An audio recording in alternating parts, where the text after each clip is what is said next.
إياك نعبد وإياك نستعين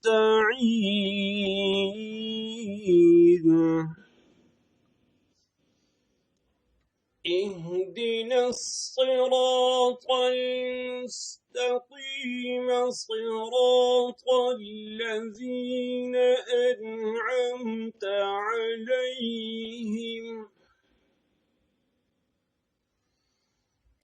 غير المغضوب عليهم ولا الضالين.